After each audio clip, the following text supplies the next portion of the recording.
What you know about me? Seen it all, heard it all. Oh, what you know about me? I done it all, just want it all. Oh, what you know about me? I seen it all, heard it all. Oh, what you know about me? Oh, what you know about me? Oh, what you know about me? Hey everybody, welcome back to another episode of More Than a Title. This is episode 99, y'all. Episode 99, y'all. As we gearing up for episode 100. Garrett Thomas, Chief Revenue Officer at Outside the Box Digital. And you know I got my brother, my brethren, your favorite CEO's favorite CEO, Chatty-O. I got it right this time. In the left corner. That's my military left. I had it. Audio listeners, I almost had it. Listen, ladies and gentlemen, for the 99th episode, I'm tired of getting yelled at. Please understand I got merch. I'm merching today. And I did not merch, which is ridiculous. I didn't want to say nothing, but I'm merching today. You know what I mean? And I'm just happy to be here. You know what I'm saying? Another chance indeed. Another chance to succeed. You know what I'm saying? That's what we're doing, the bars early. You coming through the bars early? Another chance indeed. Another chance to succeed, baby. I ain't mad. He got the turquoise and he came through with the bars. That's bars.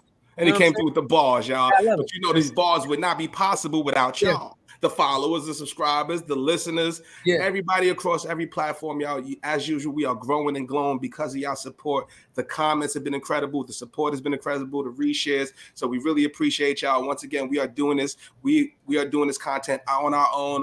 Our budget. We're doing it for you guys to give the information back from people like Deidre and successful people to give the game back for the coach, y'all. So if you haven't seen More Than a Title, this is what it's about. It's interviewing people from the culture and really just getting their journey, what we've overcome, what our obstacles are, our personal experiences, so we could extract that game and for the next professional who's coming up, know how to navigate it. That's what we about here. Yeah. And what's up? And we unapologetic about it. That's it. And we don't got to ask permission to do this. No. And we did. And we give it to you for free 99. It won't be like that for long. I love y'all. You better get in where you fit. You better get in where you get your ADATs and your Max L tapes ready.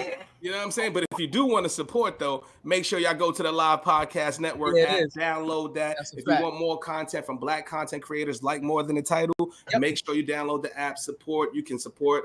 You get funds, all that stuff. You can buy merch, all that good stuff. It's a really dope platform. Make sure y'all check it out. Download the app. Shout out to Angel and the entire team, baby. Boss lady.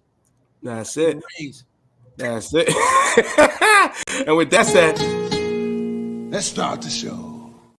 Let's start the show, y'all. As usual, y'all, this is our one of our third or fourth episodes of Women's History Month, and we want to bring on incredible queens to tell their story, and this episode is going to be no different. This queen is an innovative leader that brings a holistic approach to B2B revenue marketing with 25 plus years of experience across industries, company sizes, and life cycle stages.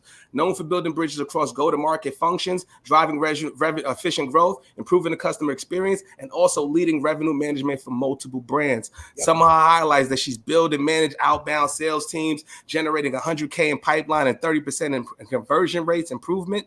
She has achieved 110% marketing ROI and reduced CPA, which is cost per acquisition for y'all, by 50%, and also scaled growth from 1 million to 1.5 for startups targeting mid-market and enterprise brands. She's worked at brands such as 1010 Data, Toys R Us, Broadridge, Payability, and is currently the VP of Growth Marketing at Bloomfire. Let's introduce this queen, Miss Deidre Hudson. Let's go, y'all. Yeah.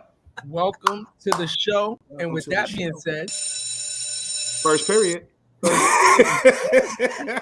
Welcome to the show, Queen. We're going to say welcome to the show, Queen. Welcome to the show. Thank you for that intro. That was pretty awesome. Thank you so much. Of course, that's your intro. You earned it. You put in the work, Queen, and this is what this is for. This is to celebrate your work, your journey. You know, especially a Black woman in the C-suite, a Black woman that's in tech, because there's only so many of us, and we just want to hear your story and hear about it and inspire the next. So we appreciate you. You deserve that intro. You know what I mean? I wish I had some more, but you know, we're gonna keep going. I ain't want to bore you with this. Some people don't like to hear their intro, which is crazy. Like, oh my gosh, really? No. Yeah, some people don't. You'd be surprised. Sometimes Jared uses a lot of big words. I'd be like, what did that mean? Indubitably. Sometimes I be having to Google on it. What did that actually mean? So I appreciate Jared breaking down some terminology for people like me that's not in the tech space or in the sales space. We don't know everything. So sometimes I'll be learning a lot like, oh, that's a job. He said you took a very holistic approach. I'm like, holistic? Ain't that medicine? Yeah. My medicine to the tech field? You got my curiosity. Oh my God. All right. The So Dr. Phoebe at the tech field. What's going He's on? on fire. This kid's on fire. right off the back, Deidre. I'm telling Jared, like, you have my curiosity, but now you have my attention. That's what we want. I'm ready. We ready to do it, Queen. So let's start, because we're gonna get to your amazing career and things like that. But let's start with your upbringing, Queen. Like where you're from, your upbringing, some of your influences early growing up. We want to know more about you to start it off. all right. So I grew up in Queens, New York. I'm a total Queens girl. I lived in Queens. Queens get the money. Not only does Queens get the money, but I just want to say something. You know, Queens doesn't get represented enough, especially in the club when it's like two of y'all. Right, shout out to Queens. Shout out to Queens. Hey, like, one person just jump on the table. Like, yeah. I haven't been in the club in a while, but yeah, I know what you mean. Shout out to Queens, man. Shout out to Queens. Go get a queen from Queens. Why not? Yeah. All right. So, I mean, I grew up in a typical middle class environment in Queens. We actually played outside, which I don't see a lot of kids doing these days. We were actually outside after school, outside on the weekends. You know, we had block parties and, you know, but typical middle class growing up. I'm the second of 4 children, so I have an older sister, and then I have a younger sister and younger brother. I went to high school. When I went to high school, I went in for pre-med. I thought I wanted to be a doctor. And I had worked in the summer at Mary Immaculate Hospital. That was like back in the day in Jamaica, New York. Mm-hmm. And after working in there, like one summer, I was like, this is not for me. So I switched my major and I started working in business. And they had this co-op program at the time. This was like back in, 19 or something. Right? Them days, y'all know you had to work for it. My mom was in that program. My mom was in that program. Yeah. So back then, and I was able to work go to school one week and work one week. Mm-hmm. And that worked out well for me because I was really like introverted, kind of a, nerdish, whatever. I went to the high school cafeteria one time and I looked and I saw all the people there and I was like, nope, not for me. Turn around and walk back out. So working co-op was good for me. I got to just work and learn some stuff. And then can I ask you a question before you continue, Queen? Yeah. What made you go from pre-med to business though? Was it something in particular? Like was your parents entrepreneurs? Like when did you get on, like what made you lead to business specifically? No, my parents weren't entrepreneurs. My mother was a secretary for the New York State. My father worked for like 30 years at, AT&T. Dope. And I just, I looked at the options that were available, and my high school was like a very medical geared high school. So it was like, you could go to school for 4 years and come out and licensed practical nurse. So you could come out part of a pre-med program. And then there was business. So I know I didn't want anything to do with like the medical thing. So I just tried business. That's a different answer than what I thought you was gonna say. I thought you was gonna be like, I went to Jamaica Hospital and was like, oh hell no.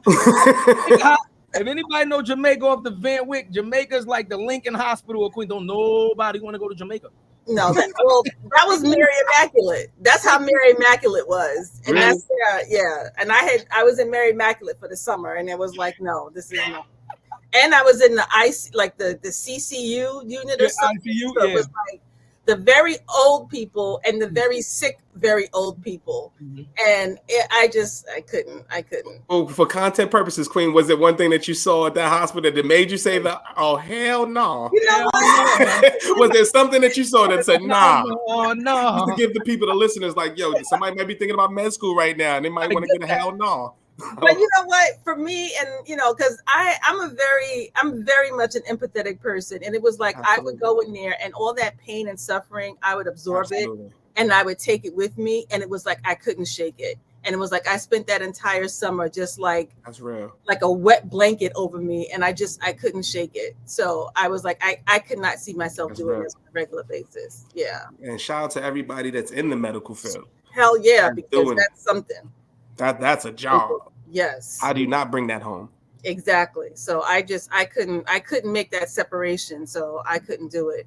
So I went to business. I ended up working in this law firm, and that was cool because I was able to teach myself how to use their word processor, and I got into doing some light like legal secretary work. And then I realized I thought I wanted to be an accountant. So I was like studying accounting, and at that point we were writing letters, right? So I was writing letters to the American Institute of Certified Public Accountants, trying to get information, and did that for a little while. And then I ended up working at this human rights organization, and I was like putting myself through school, and I was working in the membership department, and we were doing marketing, and we were doing things like demographic and behavioral segmentation. And this is like you taking demographics, you're taking behaviors, and you're taking psychographics, and you're putting it together and making all these segmentation models. And it was like this row of numbers could mean a different person and that row of numbers. And then I fell in love with marketing. That was our marketing. And I fell in love with marketing from that. So I changed my major and I started pursuing marketing. Message. And for those listening, y'all, when you think of, if you're not from marketing, when you think of segmenting, right? Just think about separation. When you think about demographic analysis, right? You think about your black demographic, white demographic, Latino. You separate them as segmenting that audience. Yes, right? and even deeper than that, because even within, like the black population is not homogenous, right? We got all different flavors, all different segments, all different types. We got all different socioeconomic statuses, all different psychographics, demographics, and those are segments. So it really is about how do I understand. I had to give you a bell. You was flowing. You was flowing. Homogenous. You flowing. Big words all day. I love it. This is for the culture, y'all. Use that. Implement it. Homogenous. Implement it immediately. I got fascinated with that. Because for me, that was a gateway into how do I understand people, and how do I understand what drives them, what motivates them, why they behave the way they do. How do I figure out what messaging to say that's going to appeal to you, Jared, that's not going to appeal to you, Chideo? Did I get that right? Chideo. Oh, Chideo. No. Did what we talked about this? I know. That's a fact. That's my face right now, because after you said my name, I'm like, hate it. That's when he's in Paris. Chideo. I'm sorry. Can I just call you Chad? International listeners. You never just call you Chad, because I'm going to butcher it. That's okay. Okay, I'm going to butcher it. As long as you say it in a nice way. As long as you don't call me bro. All right, I'm going to call you Chad, because I'm going to butcher it. And I don't like anything but bro, please. I'm like Uncle Ruckus, no relation. Stupid. Let's do it. Oh my God. Yeah. So that was perfect for me. So so from that I moved, I stayed there for like 10 years. And then I moved on to I did like a brief stint at Toys R Us, and then I started working in different B2B companies. Just looking at like different parts of the data equation. So I'm gonna bore you a little bit for a minute, Chad. I'm gonna bore you a bit for a minute. Talk about it. So when we look at marketing, right, I developed this theory that good marketing was based on getting data, analyzing data, and using data. So when I was working for 10 years at that nonprofit, I was focused on analyzing data. And then I wanted to move into getting data, understand how data is stored, understand databases, understand how it's extracted. Because when you look at whatever it is you want to do in life, you can't just look at that part that you want to do. You got to be very circular with it. You got to understand, how it's made, how it's created, how it's produced, whatever. You want to be a baker, you need to understand, where does wheat and flour come from, right? What's the best way to get that? And how do you best turn that into the product you're trying to make? So that's what I was trying to do. I was trying to You're sorry, I could have gave you about 4 of them. You're going off. I love it. I'm a marketer. I love this talk. You're going crazy. Right? So you it. got to really understand and be very circular in what you're trying to do. So that's what I was trying to do, is really understand, because I was looking at data as the cornerstone, and I wanted to understand all those elements surrounding data. So yeah, I was a nerd before it was popular to be a nerd. So no, it is popular. First of all, that's what we're doing the show for. It is popular to be a nerd, and we're going to make it popular, because that's the ones that are running the business. Those are the ones who are providing opportunities. Those are the ones who are progressing our culture, right? Who can put the ladder down. We have to be there. There's entrepreneurs. There's all types of us, right? And we need that. Right. So, you know what I mean? So we you forgot one major category. Which one? What's that? They're the ones running the fucking world. Period. Message. Yeah, how about that, right? Let's talk about, even if we're talking about the free world as the president, right? Even the president needs a degree, right? A degree, right? You understand what I'm saying? How about a command of basic English? Don't get me started on that one. No, but still, I mean, again, most presidents have a constitutional degree, do they not? Right. They have some type of That's what I'm saying. That's what I'm saying, right? So it's some type of formal education that needs to be had, is all I'm saying, at minimum, right? And there's a minimum age requirement. Minimum age. There's a minimum age. You can't even run before you're at least of a certain age, because they want you to be at least mature to a certain point. That's what I'm saying. So yeah, they want you to be educated and, not still in your immature stages. Yeah. Yeah. And that's what I'm talking about too. Is like, just taking, like you guys are doing, right? You're not just being the front end of something. You're taking the back part of it, right? You're actually creating the content that's getting put out there. You're not just taking content that's already produced and then packaging it and distributing it. You're actually creating the content. So that's Hey yo. He got you on the front end. It was on the back end. It was on the back end. I'm sorry. It was the tone, Deidre. It was the tone. I would have preferred to give her. I would have preferred, because that's, you know what I mean? That one was right in front of me, so I give her that one too, though. But that was right in front of me. I just didn't like the way the back end sounded. But we're producing the content from the front end. From the front end. Yo, you stupid. I like too much of that back end. YouTube loves that type of content. Just letting you know. Get some going. It gets them going. They yes. But it's all about. But what's one to, because as a marketer, I'm curious now, where with the evolution of marketing, all this stuff, AI, right? What are your thoughts about marketing and like, what's the evolution of marketing with these tools and AI and all that stuff? I'm just curious. Well, I mean, the evolution of marketing has gone from, like, when we look at, like the Mad Men days, and that was like the days of, I know half my marketing is working, I just don't know which half, right? So we came from that, and then at that point, as we kind of progressed with that kind of thinking, and then we got into social media, then we started being very, what we started calling now, concerned about vanity metrics, right? Followers, engagements, yada, yada, yada. And then we started to get away from that, because then there was this push to be able to show ROI and to show accountability and to show, okay, if I spent $1, how much am I going to get back? Yeah. Right. So then we progressed into what we started calling performance marketing. And that was based upon, I know I'm going to spend $50 and I know I'm going to get like $100 back. And that was very paid media concern. That was, maybe email marketing concern, but it was very much about what return am I going to get on that? Now we are in this phase, and this is like post-pandemic, we are in this phase of where it's not so much about like the features, functionality, messaging. It's about, how do I connect with you? And when we get into content marketing, it's more about, how do I tell a story that's going to resonate? How do I present this brand in a way that's going to connect with people? And then, so we're starting to move again towards those quote unquote vanity metrics, but we kind of don't know how to do that. So we're in this phase, I think, right now, where we're trying to combine what's being called brand with demand, and get to a place where we can connect with people, but measure it with an ROI. Yeah. Now, that to me is messy, because if you're talking about trying to connect with people and trying to connect with people on an emotional level, you're not going to be able to measure all of that.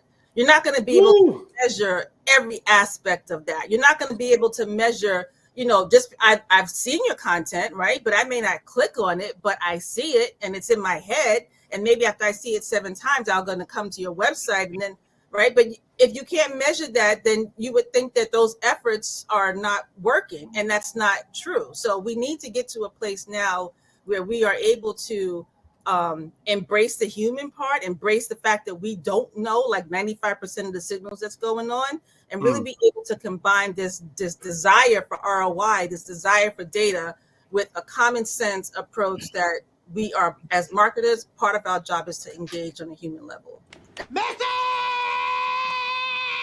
Ooh.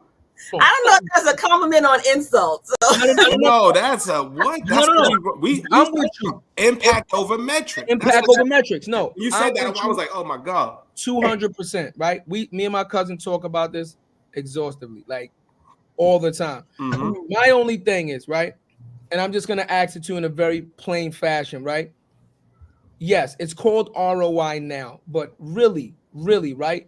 What is the difference between what they're considering ROI now and then performance-based metrics based on any job title that any employer gives you and say, this is your job, right? And these are the things we expect you to meet in order to keep your job and or grow at your job. I just feel like it's just a different label for almost performance-based metrics for which any company holds its employees accountable. No? That's a really good point. And right. I think the difference is that from like the marketing perspective, it's like marketing usually controls the biggest, if not one of the biggest budgets in an budgets. Absolutely. Yes.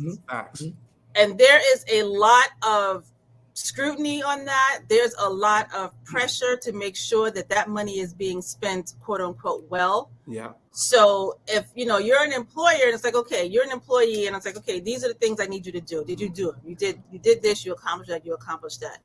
Marketing is going to be under, I think, a little bit more granular scrutiny because it's like, okay, I gave you $50,000, for instance. What did you give me back from that? Right? Like, did you give me back $150,000 back from that? Where did it come from? Okay, I see you got X amount from this channel and not so much from that channel, so stop using that channel. But that channel could be those 7 touches, those 7 views that's not accounted for in an attribution model that really got me interested in your company. I give this example, a company that I used to work for, we were doing LinkedIn ads and we had this lead that came to the site, right? And the lead came to the site and invited us to an RFP, a potentially, pretty lucrative RFP. Yeah. And for those listening, RFP, request for proposal. So they'll say if a big brand like Coca-Cola hit up our company, say, hey, we got a job for you guys and you guys can bid on this or put in, what you guys can do to benefit the, the brand and work together. Right. And for anybody that's listening, RFP kind of spans multiple genres of work because we actually have that in construction. And there's a lot of times where it's the same exact acronym RFP, right? So, this is not something that you should not be familiar with. Get very familiar with RFP. You're going to hear those terms a lot.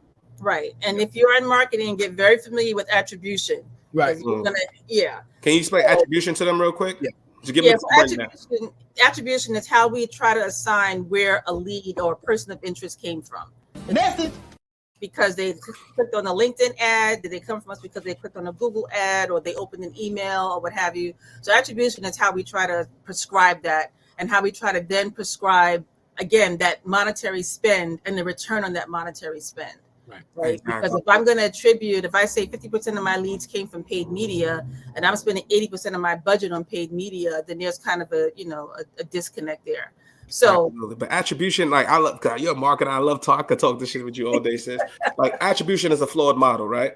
We just know that, right? There's first touch attribution, second touch attribution. So first touch attribution for those listening, if you got to touch on a Google ad, say Foot Locker, right? You see the Jordans, you click on the first ad on Google. If you go buy something right then and there, that's first touch attribution. That means the first click, the first time this person saw the brand, they clicked and made a purchase, and you're a valuable customer in terms of data wise. And we want to serve you more content and more ads and more things like that because we know you're going to spend, which lowers the cost per acquisition. Right. Hold on, just stop right there. I didn't even know that. See, you're just learning stuff. Listen, that's what I told you. I learn stuff every day. I didn't know that. And let me tell you, and I'm glad you explained it. No, and I'm glad you explained it that way because I want you to finish with second stage attribution? Because what I have to say after that makes sense, because I was going to make a reference to something and you're kind of explaining it right now. So go ahead and finish.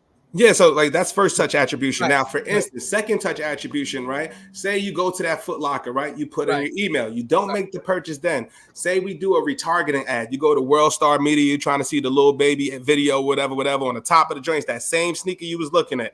You click on it that time, and then you make the purchase. That would be second touch attribution. Gotcha. And then there's things like multi-touch attribution. There's last touch attribution. There's U-shaped. There's W-shaped. The basic thing is in doing that, we are trying to say this is what caused that person to become a customer. Right there. And that's what I want to ask you right there. And that's the point that I want to ask you. One of the biggest stages to ever display any type of marketing, and I don't think I'm going to get any kickback, is the Super Bowl. Can we all agree to that? Facts. Right? So now, this is what I was saying, right? I've seen a lot of commercials that have they will stay with me forever. The Budweiser frogs, like there are certain commercials that will stay, but I don't drink beer. Do you understand what I'm saying? Like I don't drink beer, but I will constantly talk about it to other people, right? So how valuable, like how do you do the ROI on that? Am I not walking advertising? He's potted. Exactly. I will buy one. But I will talk. Did you see that Budweiser commercial? It was great. And we'll come up with what is the ROI on that? He's potted. That's exactly the issue, because we are trying to, and this is, keep in mind that there's pretty much three different sectors. There's B2B, there's B2C, and there's nonprofit. Okay. Now in that, there's some models that are like B2B to C and B2C to B, whatever, but we're just going to stick with those three for now. Right. B2C is usually at the forefront, right? B2C, they'll invest in things like Super Bowl ads. They'll invest in things like, things that don't have this one-to-one ROI attribution. B2B is behind B2C. B2B, I've heard estimates that B2B is 3, 5, 7 years behind B2C. Absolutely. So in B2B, while we're still talking about like features, functionality, and this is what my product will do for you, and buy my product, right? Right. B2C is connected on an emotional level. I did this graph on LinkedIn where there's this progression from product to brand to movement, right? So in product, when you are doing product marketing, you're talking about the product a lot. The product is forefront. And that's primarily what B2B has been about. Features, functionality, maybe pricing, right? Yeah, how we can save you money, efficiency, just features, like you said, functionalities, no story behind it, no story, no emotional connection. Exactly. Okay.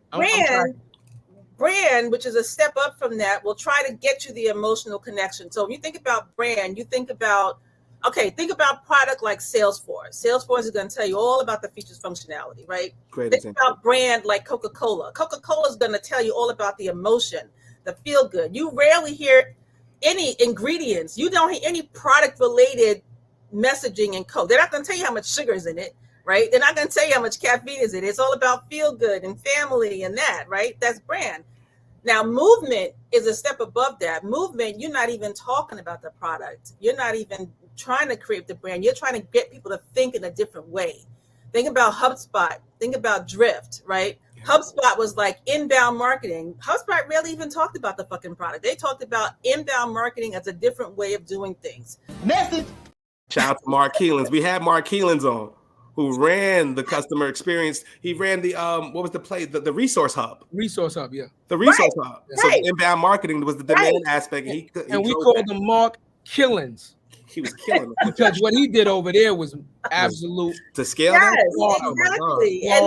And Drift is another one. I'm a big fan of Drift. And, David Kent. DG, exactly. DG, yep. Treat people like people, not leads.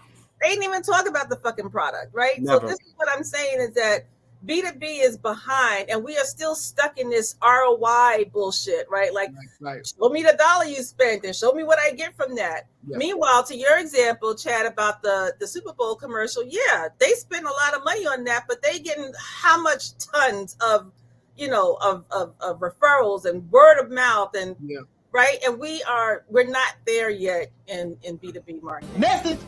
Like I said, I just want to. Okay, my fault. No, because she's talking that talk, and I want to connect a doc for you, right? Go ahead. So what was so important about that, right? Everything she was saying about B2B and B2C marketing, right? So picture me, a sales guy, right? 8 years into my joint, I'm like, how the hell am I going to reach fucking Coca-Cola in them, right? So I use the B2C approach on B2B marketing. So when they're behind, that's why we look like we were brilliant, right? Because what I thought was 1,000 emails to get 2 fucking two meetings. You don't know my product. You don't care about me. You took one because you just free at 11:30 and you just want to see what the hell I got going on. Then I got to sell you and then I convince you, right? But what I realized is once I get you on the phone, I love my chances because once I get you on the phone, I know my shit. Right. And I could extract the problem. That's what makes us a good podcaster. Message. Right. So, right on top of that, so what we did is just build the personal brand. Because I was like, why am I going to do that when I could connect on an emotional level? So what am I going to tell you about? Well, hey, I was 20 years old. My first kid is about to come into the world. I was working at BBQ, smelling like ribs. I was on Indeed.com and I got my first sales job. And this is what I did. Then I went to Con. Then I did this and I learned marketing. But I'm a sales guy, but I'm a marketer.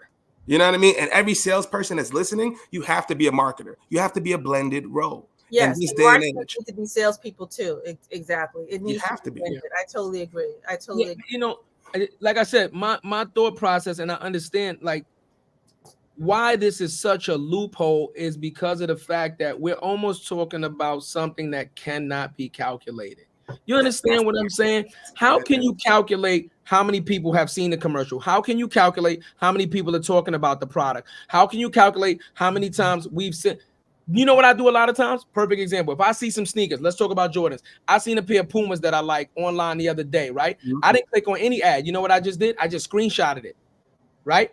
Just so I don't lose it. Now I know the name of the sneaker. When I'm ready, I'll just Google it and go to whoever's giving me the best price. So how do you calculate that? But go back, use us as an example, right? If we're getting 1 million impressions just on YouTube alone, or we're getting 1 million impressions on LinkedIn, right? There's somebody who saw a clip of ours, right? That may have not went to the site or went to the site, right? We have to know who goes into the site and what are the actions afterwards, right? We have to know all of that stuff. But there's somebody, right? For instance, I had plenty of sales come in, the people who did not even like my post. They would send me a DM, Deidre, and say, a CMO of the brand, hey, I love your stuff, Jared. I love what you represent. I got an 80 to 100K budget, and these are my issues. Do you have time on Thursday at 2:00? Exactly. What I found out after that was my close ratio was 60 to 70% after that because you already made a decision that you want to work with me, and I don't have to sell you. I can solve.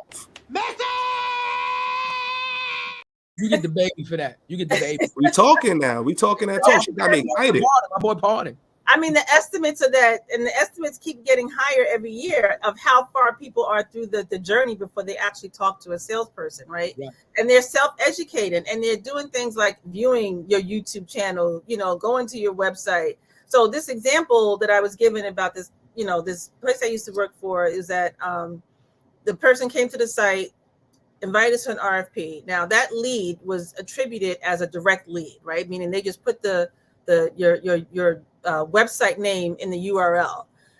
Now, when we look deeper through another platform that I was doing a trial with, and it's called Factor.ai, I think, we saw that this person had been viewing our LinkedIn ads for 2 to 3 months before coming to the site, not clicking on a single ad. So they weren't in a single attribution report. They were just viewing the ads. So now if you look at just the numbers, right, you would think, okay, well, maybe LinkedIn is not working because when we look at how many attributed leads we had from LinkedIn, it was small. It was like, but what was the value of that customer though? Exactly. Yeah, that was a potentially 5-figure deal. And what it is that not first of all, you've got 0-click attribution. That's a whole other topic. Right? I'm with you. Right. But then you've got, and we can talk about that to explain for people who may not know, but then you've got people who are like Chad was saying about never click on anything, but they're seeing it. Right. So if you're not out there where people can see and self-educate and learn, then, you can't always attribute that in a one-to-one fashion. I'm actually doing a LinkedIn Live on Friday about attribution. Can I join? You need some gas? I want to be on. I want to talk about attribution. They never loved us, sis. Now, make sure you put the details in the private chat too, so we can put it in the chats for everybody. Okay. Okay. I do want to say this, right? I think, and this is why I'm so big on education, not formal education, but on the job education, right? Yeah. Because there is a big educational difference between the consumer and the marketer and the promoter and the advertiser. It is a huge difference, right? as a consumer, which we all are, even as a marketer, you're still a consumer because you buy products, right? Absolutely. As a consumer, how do I shop? I shop emotionally, right? Sometimes I'm in a bad mood. I'm going shopping, buy some new sneakers, make me feel. Women do that all the time, right? Shit, emotional shopping trip, right? What do they call it? Retail therapy. Retail therapy, right? Right. So I might be in a bad mood, or I might be in a good mood, celebratory, right? You see what I'm saying? So people buy things at different times for different reasons, right? And a lot of the times it's not. I know about this. Going off. I'm like, where you going? I'm with you. Look. Jamie on Instagram is like, I'm guilty of that. Look, you got people on Instagram comment to the bay like guilty. So this is what I'm saying, right? The boys talking. When you get a job, and this is a very difficult job, I'm curious to see like what is the turnover rate, right? Because a lot of the times you might be having a huge impact with your campaigns or a huge impact on how you're spreading this message for the company, but the numbers don't reflect that. Yeah. And so let's say somebody looks like you said, the attribution was a super, AKA that. Right. You know what I mean? So let's say your numbers are super low and your supervisor looks at you like nobody's clicking, nobody's doing this, nobody doing that. They lay you off, whatever the case. And then, like you said, 2 weeks later, a 6-figure, 5-figure, 6-figure, 7-figure deal comes in that technically you spearheaded. You get no PC from that. It's no way that you're going to tell me your employer is going to call you back and say, Deidre, for 45,000. I'm sorry. You understand what I'm saying? That was a big problem in the sales and marketing. That was a lot of the divide too, right? Right. So for me, as an employee advocacy person that's out here building a personal brand, how are you going to attribute what I make percentage-wise when I'm out here getting X amount of impressions? I'm doing 1.5 a year, and I'm generating X amount of leads. That's why we had to provide the drop down, because it got to the point where he thought it was his stuff. And I'm like, nah, it's my stuff. I'm telling you, I promise you. It's me.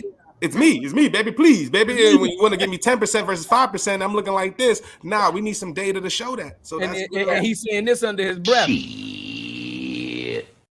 Them streets. I was out there. That's why I remember I was talking about, like, my journey about data was I wanted to understand the data, right? Because you can't just be you have to know where shit comes from. You have to be able to understand the numbers, and you have to be able to understand what the data is telling you and be able to draw insights from it. So whether we're talking about attribution, and one of the things too that's like a sore point with me is that we were in B2B SaaS marketing, we were in this bullshit of like growth at all costs, right? And some people are familiar with what that means. It was just like we were just trying to generate top line revenue. Didn't matter about the efficiency metrics. Didn't matter about things like payback and CAC and LTV, those kind of metrics that really tell you, are you operating efficiently? And we got to this point where it was like, we just started operating more and more in that vein. And we started being more and more, having higher costs, which led to more layoffs. Right. Because now we're trying to, there was a study that showed that we did like in 20, I forgot the years, but if you think about from like the past 5 years, it was like at one point it took 100 emails to get to an opportunity. Then a few years later, it took like 200 emails to get to an opportunity. And then in 2023, it took 1,000 emails to get to one opportunity. Right. So in that meantime, that's cost. That's higher cost that's going up and up and up, right? And at that time, you got the higher cost going up. You are looking for that attribution because you want to see what you're getting back from that. You're not getting back as much as you were getting before, and your growth rate is not as much as it was before because your costs are higher, and now you're laying off a lot of people. Message. Exactly. Damn. Timing is impeccable. We do this. We on 99. Watch this. I got a metric for you. That I don't even think these companies will ever acknowledge. What's good, Broski? If they did, and I know we all know what the metric is because we use it, but because technically it's the birth of the influencer. It's the follower metric. How about you just seeing somebody with some shit that you like and you bought it too? How about that? That's you understand, right? I seen somebody that has something or something I like or whatever, and then I just became a fan of that because I respected you. I like the way you wore it, or something like that. Yeah. And that becomes a gray area in Right. B2B. Right. Right. Yeah. So now for me, if they like me and I have 25,000 followers on LinkedIn and I have a Hootsuite shirt, but I make it cool to have a Hootsuite shirt and I got a White Sox fitted on and I'm from the street, I'm Bronx, I'm talking how I talk. Now I make it cool. How many people signed up for a demo request, a new meeting, right? Or opportunity that I don't have access to because they just saw it. They might not want to say they saw Jared do it. Right. Well, again, but a point to what you make when you signing up for something, a lot of times when you go to a store, Bloomingdale's, Foot Locker, you know the first question they ask you when you get to the register? Did anybody help you today? You see? And But sometimes I still don't tell nobody. No, but I'm just saying. But at least they're trying to attribute somebody for the help of getting you that sale. But how many websites have you? And it doesn't matter whose website. How many websites have you gone to for information and/or for services that actually says, "Where did you hear about us?" You know where I see that a lot more often than not. Wait, one second. He said we're trying to give out promo codes. 1 second. We got to pay some bills. We'll be right back. 1 second, real quick, because he just said the promo codes, and it was a good. You know what it is. You can get your JT, your more than a time. You get your Chatio hats. I just realized you got on the JT. You damn right, I'm Brandon. We got the more than a title. We got the mugs. What else can keep your Douce cold while marketing conversation for 2 hours with one ice cube? I don't know, but your more than a title cup can do so. You can order some now. Mother's Day coming up. Father's Day coming up in 3, 2. Back to the show. Oh, no, we got a question. We got a question from Instagram. Questions from IG. The question says, wait, hold up. Did they get merch? Then they could get it answered.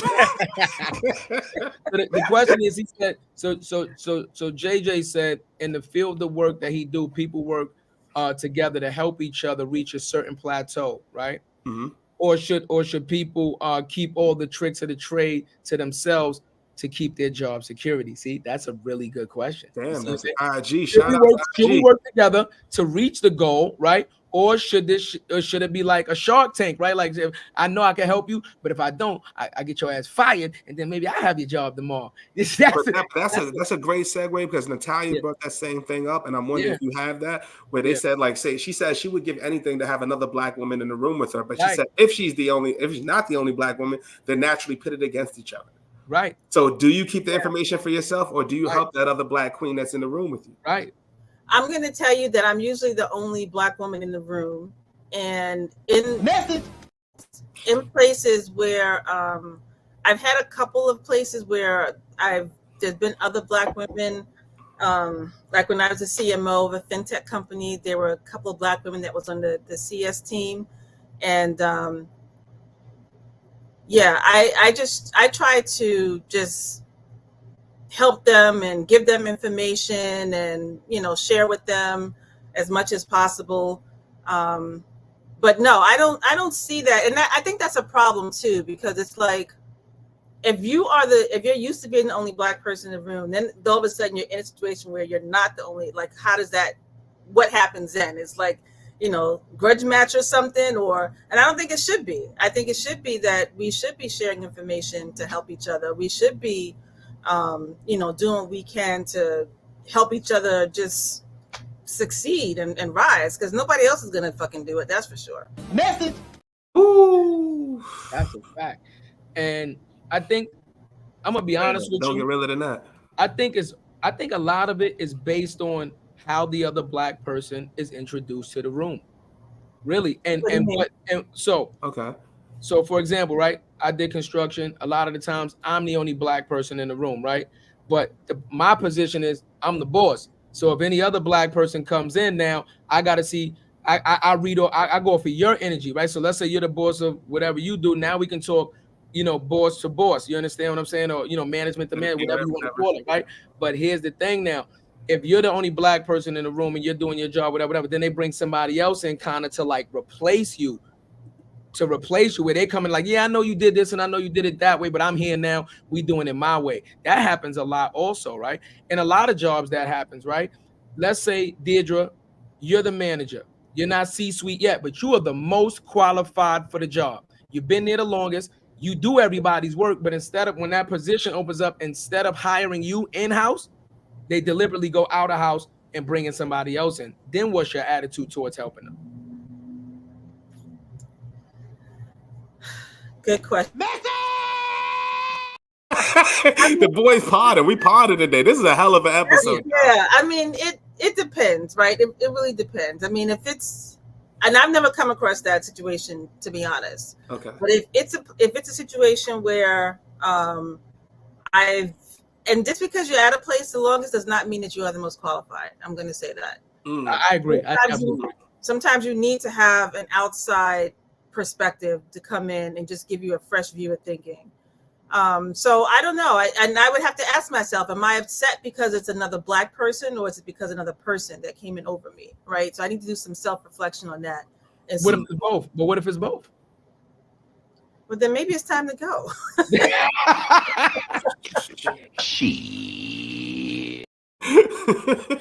You know what it is? I mean, Again, but the thing is that, I've seen it happen. Well, the thing is that, this is the thing. As people of color, especially in corporate America, I worked in nonprofit for a while, but that was years ago.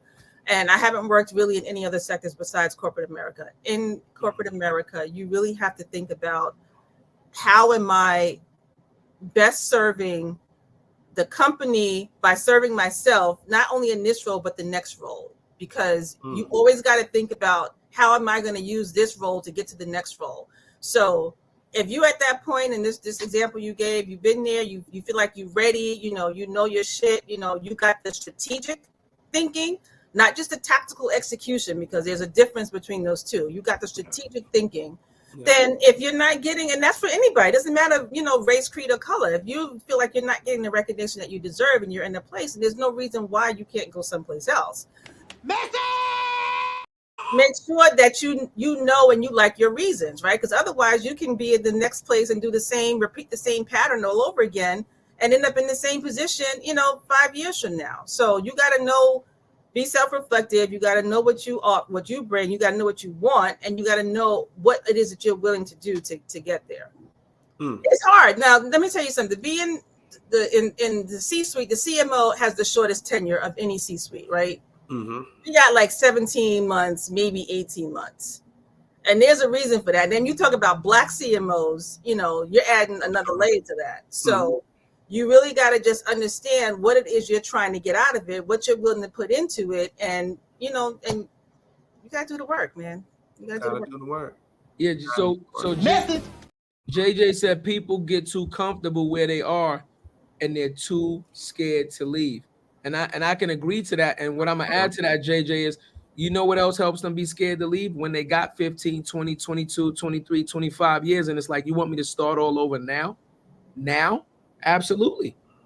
Absolutely. How can you, human being, like you said, doesn't matter if you're green, orange, don't matter. If you've been doing something for a certain amount of time, you get comfortable doing it the way that you're doing. Not saying that change isn't always going to happen, right? But change is one of the scariest things for people in general because of that comfortability. But also, when you get locked into something, a job or whatever the case, and you're not a spring chicken no more, you're in your 30, 40, you almost, it's either like climb that ladder or retire. It's like, you want me to retire and do what? But isn't that not the model that we're preaching to step out of your comfortability, step out of your comfort zone? You have to at that point, because regardless of the skill set, regardless of the job, you still have the skill set. Now, can you build your own? Absolutely. Most people don't want to do it because there's a lot of work, it's a lot of traction, it's a lot of investment. They may not have it. It's a lot of variables, right? But you can still go to somewhere else. What Deidre is saying is, like, you take those skills, you build those relationships, and you set up your next play. That's why I'm so big on brand for a personal. You know what I mean? You have to have a personal brand, especially in B2B tech. The stat that she was just saying just now, from 17 months for sales folks is 6 to 9 months. And now you put a Black sales person who want to wear a hat and a hoodie. Now, what do you think that is? Message. Like, this is the thing that I'm really big on, is that, you have to be self-reflective. Absolutely. And if you're like Chad, in your example, if you're a person that's been in the place for 25 years or so, whatever, I'm sure that there's things that they've gotten out of that made it worthwhile for them. Comfort, familiarity, whatever. So, absolutely. But you have to be self-reflective. You was able to pay your rent for 17 years. Hey, try to make it 18. Try to make it 18. Food on the table. Stability is not a small thing, right? But you need to understand your whys. Like, Yeah. why am I here? And why am I doing this? And why am I continue to do this? Right. So that, you just got to be self-aware and self-reflective so that, you know what you're doing and you know why you're doing it. And then you set yourself up for the next thing. I got a question for you two guys in general, right? Because you're both marketers and you're both advertisers. When you go, because you're throwing out these numbers on the timeline that you clearly know, I'm curious, and I'm pretty sure a lot of people are curious. When you go in these interviews, do they actually say that to you? Like, listen, we love for you to be the CMO, but just understand the CMO job is you're only looking at it. Do they actually say that shit to you? Because who in their right mind would take the fucking job? It's like the 360 deal going into the label as an artist. You know about the 360. Right, you know about the 360, but it's up to you. You get what you negotiate, right? Yeah. So it's the same premise. I ain't gonna lie. It seems like a very volatile field to go into, but it's also very lucrative. And one of the reasons why it's so volatile is because of the things that I was talking about earlier about this hyper focus on attribution and measurement. Exactly. So it's like, and then a lot of these companies they are built from a operations perspective. They're not really built on a firm foundation. So they're just trying to layer stuff on top of stuff on top of stuff. And it's not really a firm foundation. So then when things don't go right, it's like, oh, we need another person. They've been here for a year. Oh, we need another person. But a lot of it that I found is that needs to be a core focus on efficiency. And people think that efficient means, oh, well, you'll fire some people to bring our costs down. That's not necessarily a long-term solution. A long-term solution is that, okay, do I know what my ideal customer profile looks like? Do I have a go-to-market strategy that reflects what my revenue model looks like?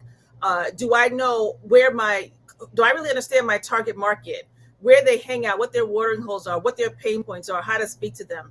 Am I building a long-term brand or a long-term movement strategy? People don't want to ask those questions. They just want to fire people and say, okay, we cut costs, and that's going to help bring down our bottom line. Because that requires them to do the work, sis. Yeah. It requires them to do the work and have the uncomfortable conversation that somebody doesn't get it and we need to figure it out. Yeah. It's easy to point the finger at somebody else once you scale and you hired all these people, it's not working out and all that other stuff. And it's BS. Yeah, let's talk about it though. Let's talk about it. You're absolutely correct, but speaking from a field of where the worker is one of the highest costs associated with a job, that's basic math.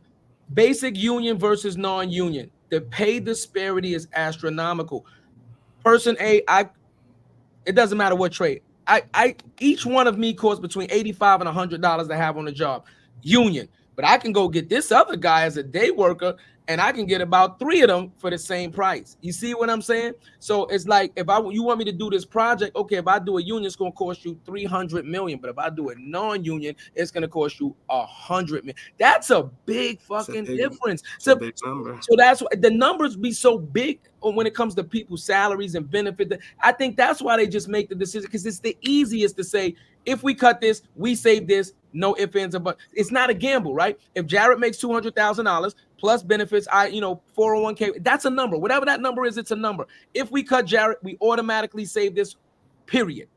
But and you've seen in tech, bad decisions happen. They make terrible decisions worse than people. Now, in that case, yeah, you could do that. And again, I just know corporate America, so I don't know like the whole union thing, but you could fire Jared and bring somebody in for $125,000, right? But Jared's got 10, 15 years of experience, right? So now Jared already knows it's going to take Jared 10 minutes to do something that's going to take that 125 person to do like, a month, right? So you got to think about what actually are costs. It's not just the dollars and cents, it's the time and it's the expertise. So I think that we are losing focus in that, where we're just saying, okay, we're going to cut X amount of people. Message. No, I agree, but it travels over every industry. Another perfect example, Jared's mom was an assistant principal. Guess what? After a certain amount of time, she maxes out in pay, right? Mm-hmm. She has so much expertise. And I know so many teachers, 20 years, they max out in pay. They don't like the school. They want to move. They want to change whatever the case may be, and they can't. You know why? Because they make so much money when they apply to another school. They're gonna be like, "Yo, you have max pay." Yes, you are a great teacher. Yes, we should be looking at the ability for you to bring your expertise and transfer that to the children. But at the end of the day, they're gonna be like, we can hire three teachers for the price. You understand? Like, I feel like almost every genre of work, they do the same thing. Yeah, and I think it's misguided. It's just looking at people as, you know, as human capital and not looking at them for the expertise that they bring. This sun is setting. Am I like in a bad spot? It gives you a glow. All right. You're looking like Bruce Leroy, Deidre Leroy. You got the glow. You know what I'm saying? No, but I'm just saying. And the reason that I keep bringing this up, because if it happened only in one industry, then we could set that as the constant. But there is no constant because it happens across the board. It happens across the board. So now, you know, when you look at the mentality of capitalism in general, you're saying like everybody's doing the exact, in every industry, they're doing the exact same thing. They are willing to sacrifice experience for their bottom line. Yeah. They do it every single day. So then what's the solution? Do what you guys are doing, right? Start your own thing, right? Ooh, wait, I couldn't get to the horn quick enough. But not everybody has that in them, unfortunately. I know. Unfortunately. And I'm going to tell you right now, it is tough. It is extremely hard, right? Extremely tough. Yeah. Extremely tough, because we base our business on the same principles that you discussed earlier. Okay. With impact over metrics, right? So if, for instance, right, say we're monetizing whatever, right? Let's say $500 a month on the podcast, right? How do I put a value on the person that's been on my neighborhood for 40 years that hasn't moved out the block, and now he has a vision to do the same thing we're doing? How do you put a cost on that? How do you put a cost on? Yeah, you know what I'm trying to say? How do you put a cost on some of the things that we're doing in the community that's really impacting people? You can't put a cost on that, right? You can't monetize that. Will we monetize? But maybe, guess what? In 10 years from now, when they become a CMO, when they come a VP of marketing or whatever they are, they'll be like, I used to watch more than the effing time. Exactly. But also, what we have to take into consideration is reality, right? No disrespect to everybody, but all of y'all can't be CEOs. I'm just telling you what it is. All of y'all can't be CM. All y'all can't be C-suite individuals. The world does not operate that way. Somebody has to run the company. Somebody has to work the company. Somebody has to drive the Ferrari. Somebody has to make the Ferrari. Somebody has to wash the Ferrari. It is what it is. You understand what I'm saying? So that's just what life is. You understand what I'm saying? Because we're not all built the same. Mentally, economically, we don't always have the same resources available to us, et cetera, et cetera. So when you're faced with situations like that, right, the answer is not just as easy to say, hey, let me go try my own thing. Let me go do my own, because most people cannot. Resources wise, intelligence wise, work ethic. That if it was so easy, everybody would be doing it. Everybody would be doing it. And then who's gonna work? Because if 8 million people, if it was 8 million people in New York City, and now there's 8 million fucking companies, 8 million companies, who's the customer? Right? Who's the customer? Who's the worker? 7 million of these fucking companies go out of business in a week. Yeah, but I mean, that's the thing. Is like we talked about before. It's like you have to be self-aware, and you have to do self-reflection and figure out what it is that you want. Because, like you said, not everybody wants to run their own business, right? A lot of people are perfectly happy being employees, and there's nothing wrong with that at all. But you know, again, it just some things are become cliche for a reason. Like, if you're gonna do that, then be the best one you can. And some things you can't control. You just can't control it, right? So what can you do? You can inoculate yourself, you can prepare yourself, you can build up, you know, your nest egg, your safety net, whatever. But you can't control everything. So inoculate yourself. Implementing it immediately. Inoculate. I already used it in a sentence. Our audio listeners, I'm putting up my fingers as I'm sounding it out per se. Just in case y'all can't see my fingers going up. No, listen. We all have climbed a certain ladder, right? So we all have a unique perspective of from the worker standpoint up to management standpoint, right? I think it's very important, even if you are going to step out on your own, to be a worker first. Learn what you want to do later. Number one. Two, do it on somebody else's dime. Yeah. Watch them make all the mistakes and then write that shit. Okay, don't do that.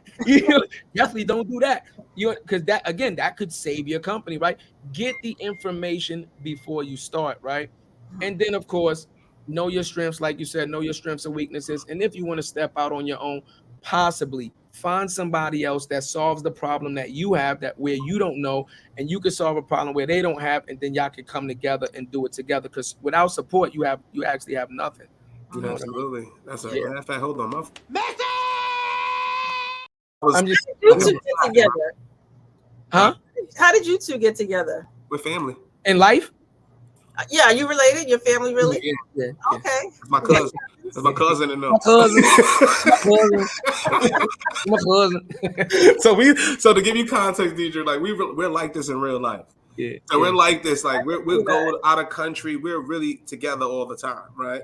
So as I'm going to Pause.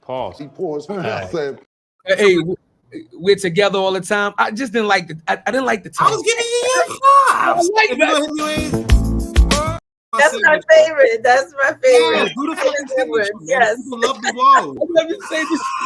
The together all the time thing. We hang out a lot. First of all, we gotta be if we're gonna scale this damn business. We're gonna hang out a lot. We potting 4 hours a week. 4 hours a week. Virtually. We You know what I'm saying? interact on a regular basis. That's kind of a little crazy too. But what I was saying, we're really like that, sis. Like we really like that. So as I'm ascending, he's ascending in his career. We supporting each other. This and the third. After the last opportunity in corporate America, I'm like, I got laid off, and I was the personal brand guy, the guy that was doing all these revenue and sales. I could have been a marketer. I could have been anything. It's so many different roles they could have utilized me for, rather than just saying, "Let me go." Okay. So that's why I was like, hell to the no. What I'm going to do is I'm going to take these relationships. I still have the podcast going. We're going to build a business off of that. We have marketing knowledge. We have sales knowledge, right? How do I check? Matter of fact, so one of our services is employee advocacy. So we go to big brands and we teach them how do you create 10 to 15 jars that are generating revenue and building personal brand, actually care about the company and generating their own content because it's a lower cost for the marketing team. It actually helps the brand. 15 jars do for the company overall now. Now, if one of me did this, now 20 of you could do this. And I'm saying Indian style in my couch in the Bronx with a hat on. Yeah. What y'all talking about? So we did it. We bet on ourselves. So I'm looking at cousin. I'm like, you know, the business aspect of it, right? I want to be able to have, plus, like, we have fun. Like doing a podcast by yourself is sometimes boring. You know what I'm saying? I want to have fun. So me and bro are like this, and we end up coming on. We did the business, and we're on year 1.5. I love that. But in a testament to what I said earlier, again, is be honest. We had this conversation. I think yesterday. It's like, look, you can lie. Look, motherfuckers lie every single day. Men, women, cats. They lie to each other. Everybody lies. Where are we going with that? Yeah, word. I'm like, hey, you got Let me tell you, everybody lies, right? Hayes. Indian, bro, that's what I do. My back hurt. I'm 35, bro. The couch is low. I don't give a shit. Get a new couch. Get you some merch, and I can get me a new couch. Technically, Hayes got a sweater and some shirts. Don't get you another one. Clearly, it ain't doing it. Get another. No, when I say about lying, right? When we're talking about what we did, right? My cousin didn't come to me and say, "Yo, let's do a podcast," and I was like, "Yeah, I know podcasting. I know podcasting." I was honest. I said, "Let me tell you something, bro. I don't know nothing about no goddamn podcast." Bluntly. I said, I listen to NPR, the crime podcast. I listened to a couple, but all the big podcasts that was out when I came on and we started this as a business, I hadn't really listened to none of them. I knew people that did. It just didn't interest me. Okay. You see what I'm saying? So I was honest about that. So listen, you're gonna have to take the lead. I'm gonna have to learn. You teach me. But what I do know is business. And I got a business degree, and I got a business degree, and I run before I started this company, I had 3 other companies that were successful in making money. And so I was like, well, this I definitely know. You know what I mean? I can get us to at least here, but I was honest. And it's the honesty that is so integral when trying to partner with somebody, because if you walk into a relationship lying to each other, the foundation is built on deceit. And then how far can that go before it crumbles? Absolutely. And then mentally, if I'm already lying, then I'm not going to be willing to learn, because I have to live the lie that I already know what I'm talking about. So I wonder for some people, because I wonder for some people if it's better for them to try to go in business with somebody else or to do it on their own. And I wonder, like, if you are going into business with somebody else, do you find somebody that's your opposite? I think you need to find somebody that complements you, right? That makes up for your weaknesses. But like, how similar do you need to be? I mean, you need to get along, right? But how similar do you think that you need to be when you're going into business with somebody? I think it's a perfect blend for us because we're similar, but we're so opposite. Mm-hmm. You know what I'm saying? Like in a lot of aspects, right? Like, so I could do the marketing, I could do the sales. Like, he's business, he has a way to market himself, things like that, and we don't clash often. Yeah, very rarely. You know what I'm saying? But that's because we allow each other to be each other. Yes. That's a big thing. That's a Like thing. I allow Jared to be Jared, and I tell you, and Jared allows me to be me, right? And you know, we laugh and joke on each other a lot of times, but if you don't allow your partner to be your partner, then why did you come and ask me to be your partner? Like, that's, you understand? That's So it. then you wanted me because I was your opposite, but then when we start working, you want me to be identical to you. That makes absolutely Doesn't no work sense, like that. Yeah, that's a really good point. right? I'm makes- I'm doing the LinkedIn Live on Friday, and this is a woman that I met on LinkedIn through some other, and we just clicked. Like, we just clicked right away. And the topic that we started talking about, attribution, we just got each other fired up about it, and you know, one thing led to another. So I like the way that feels. It feels like, you know, we are simpatico in a lot of ways, but we complement each other too. So I was just curious about that. That's it. That's it. Love it. And you got me excited on Mark. We talked about marketing for 48 minutes. You got me excited, so I can see that happening. But I do want to ask you though, right? Yeah. From your experience in corporate America, like what are one of the toughest obstacles you had to overcome as a Black woman in corporate America? I'm gonna say the whole imposter syndrome thing, and then also the thing that it's not just particular to Black people, but to women in general. So imposter syndrome in that, do I really belong here? Do I really know enough to be here, right? Okay, do I really know my shit enough to be sitting at this table? So that's the one thing. But then the other thing when it comes to, I think, women in general is that there's a stat that women will not apply for jobs if they don't have like 99%, meet 99% or 90% of the qualifications. Whereas men will apply for jobs if they meet like, 70%, right? Men will be like, oh, well, I can figure it out, right? Women will be like, oh, I don't know that. I'm not a good candidate. So you take those two things combined together, and that was a big thing for me to overcome. And the way that I was able to overcome that was to continue studying and continue learning, and then networking. Networking has played a big part in that, because I'm telling you, the more you talk about your shit, the more you know your shit, right? Message. The somber message. That was to slide that in there. That was real. So, those, I mean, I guess if I was making recommendations, I would just recommend that people do that. Don't keep it all into yourself. Get out there and put it out there, and, talk to people and put your point of view out there. Not everybody's going to agree with you, and everybody's going to like what you have to say, but that's okay. Just, start putting your point of view out there and getting some feedback on it. And you develop and you refine your point of view over time anyway. Just because you thought this thing when you were 30 doesn't mean you have to think the same way when you're 40 or 50, right? But the point is, don't just keep it all to yourself. Start putting it out there and get some feedback. Absolutely. And that's exactly what we preach with personal branding. Yeah. Yeah. And the crazy stat, I don't know if you know this stat, right? Out of the 722 million people on LinkedIn, only 2 to 4% post daily. Okay. Only 2 to 4%. I'm part of the 722 million. I'm working on it. Man, that's real. And why? It's because of that imposter syndrome that you're discussing. Yeah. I hate my employer think. What would my CEO think? What would my co-workers think? Will they laugh at me? What would my clients think of me? What would anybody, recruiters, my next opportunity, like you discussed earlier? All of those things factored into one. But really, if you just put yourself out there, I put out a post. Like, I'll give you a perfect example. I put a post up. I had a medium rare steak somewhere. I might have been with Chad somewhere. Put a motherfucking steak. And then the CEO of Stars Entertainment liked the post. Had nothing to do with business. Had nothing to do with anything. I just put up a medium rare steak that looked good as hell. Yeah. And he liked it. And we end up talking on the DMs. Like, so it's just connecting with people. Like you said, putting your point of view out there. You don't have to put a fucking stake out there like I did, but I also put my story out there. I put up my expertise, what I learned about the algorithm in real time, what I'm seeing, how people react to certain forms of content on LinkedIn. And I'm, disseminating that information. And then over time, people are like, oh, I want to work. Yeah, it did work. I did do this. And so now when you see this, like Chad attest to it. We was at a conference. I seen an early LinkedIn influencer, JP, shout out to JP. We're sitting there doing an interview, walked right up on us like, yo, Jack. And he has millions of followers. I got my 20K, I'm cool. But when it comes to them early days, I was a voice.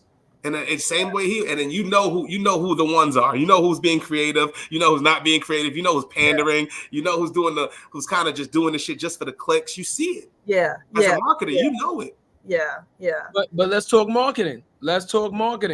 LinkedIn was not marketed as a place where people could come and be themselves. It was marketed as the business social media platform. That's the way it was marketed. Social media, Facebook, you come out, you do what you want, live TikTok. But LinkedIn was marketed as suit, tie, blah, blah, blah, blah. Look how they market now. You go to commercials. Right. No, I know, but that's now. How long has LinkedIn been out? But that's because users changed it. Users changed how it was because after the pandemic changed everything. And I think it took down that veil of formality. So people started posting more. I mean, when you were during the pandemic, right, you were having Zooms and you're seeing my house, right? You're seeing where I live. So that created a level of intimacy and that started to translate over into LinkedIn. And people are using LinkedIn differently now than they were before. Pictures. I put a picture of my son up the other day because he's playing in the NCCAA championship, and I was like, yeah, this is what you get. Hire interns, right? So, okay, I'm glad you did that. So you put your son up, but look what you did. You still related it back to business. Yeah, I did. Jobs, right? You see. This is the debate that now when you talk about disagreements, this is the debate that me and my cousin don't have all the time, right? I'm like, I want to put up some shit just because I want to put it up. I don't want to have nothing to do with business. He's like, we got to be intentional. And I'm like, I'm intentionally putting it up because it's I want to put it up. You see what I'm saying? I'm just have a little CTA is all I'm saying. Have a small call to action. I'm just saying that's something. That's all I'm saying. Okay, so I'm big on telling. I'm big on storytelling. On being able to tell stories, right? So when I say that, it's because I'm telling a story, and I have put him up also with pictures of him that had nothing to do with business. I put him up, and I was like, hey, this is me and my teenage son. This is when I turned 50. And that's because I wanted to just show people I look good at 50. That was 5 years ago. Hold on. What we had? We had 3 seconds, right? She said that was 5 years ago, and she's still looking good. She got that glow. You know what that means? Black, y'all, and I'm black, y'all, and I'm blacker than black, and I'm black. Okay. Copyright. Ooh, you was close. Oh, right. Ooh, that was close. Ooh, they almost got flagged. Looking at you. I was counting them. 1,000. 2,000. brother. But I be thinking about that too. How the hell did Joe Buttons and other podcasts play music? I want to figure it out. How are people monetizing other people's content? Like when they playing music and stuff like that. They're snowboarding. You want to know about Joe Buttons and Ian Schwartzman? Stop playing, man. Holla at Jared, man. We've been talking anyway. Ian, we want to know. We got some questions. We got questions, Ian. Shout to Ian. We're trying to get them all, sis. Expect that call later. Yeah. We're on the ball. I think just make a story. Whatever it is, just make it a story, right? Yeah. Make it a story. But sometimes, again, I'm not being funny, right? People are temperamental. Why do you think 700 million, whatever the number is, 1-2%, and the rest are not on a daily because they are temperamental? They don't want to put that much effort into it, especially in the early days when they're insecure about it. If they don't know if it's going to work, if they don't know if it's going to benefit them, you're asking a person that you don't know what their schedule is, you don't know what they have on their plate already to technically add something onto their plate, because the whole thing is consistency. Even once a week, it's still 4 times a month. It's still a number. It's adding something into their daily or weekly routine that they weren't used to, and now you want me to put all this extra thought into it, especially if I'm not making money right? That's a big ask. But remember what you said earlier, not everybody wants to not everybody wants to be a CEO, Right. or go in business for themselves. Or Right. so people who don't want to do that, it's fine. We're not saying that everybody needs to post, but if that's the path you want, then this is kind of putting yourself out there has to be part of that. So I wrote a book a couple years ago, and it's called "How the Fuck Did I Get Here?" Right? Okay. And I love why you put a link in so we can put it up, because I love that. How the fuck did I get here? Please put a link in the private chat so we can show everybody. Yeah, but it's it's a little personal. It talks about some stuff, but when I tell people about that, and I've met people in person and told them about it, they love the title, and people have read have been like, yes, this speaks to me. So first of all, everybody has a story, right? Whatever you're going through, somebody else is going through or will go through. And if you tell your story, you can help somebody. But again, to your point, Chad, not everybody wants to put themselves out there like that. And that's okay. Not everybody has to do that. Yep. Yeah.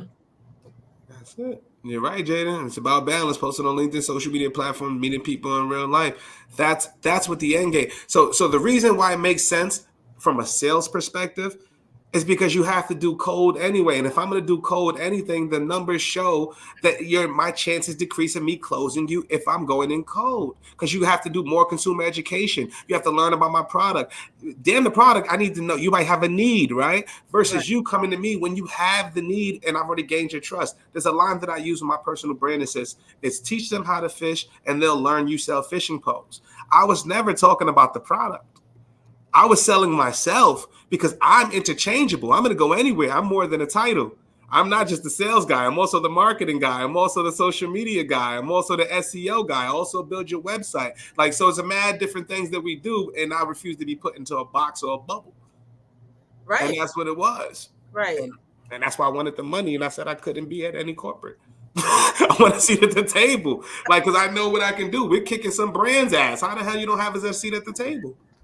Well, I agree with my cousin 110%. And Deidre, just know that we own it, and we don't play around. Ladies and gentlemen, this is the book right here. How the fuck did I get here? Hold on. Let me get a Words to my younger self. Go ahead and check that book out, man. Take a screenshot of that. Is this available on audiobooks also, Deidre? Not yet. It's on just Amazon. Okay, there it is, right there, man. Print a copy. Go get you a copy. Go get you a copy. Go get you a copy, and hopefully, eventually, she'll get it on audiobooks for guys like me that like to read books. But I'm moving so much that it's easier for me to absorb the information if I can listen to it on the drive, right? So add author, because I don't know if Jared said author in the intro. I didn't say author.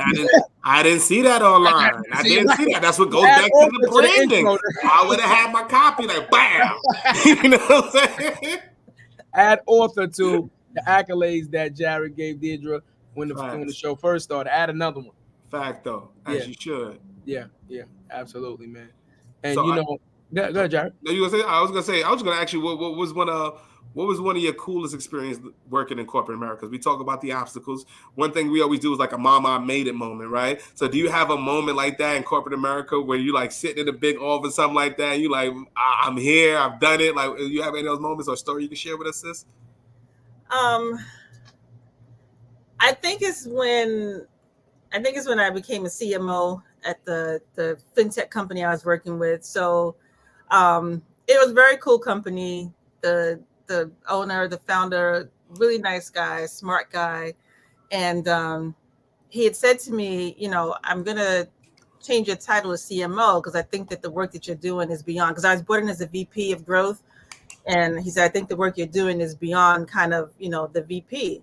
So I was a little hesitant at first. I was like, well, I don't know if I want that because they have the shortest C-suite. They have the shortest tenure in the C-suite, right? So I'm not sure if I want that title.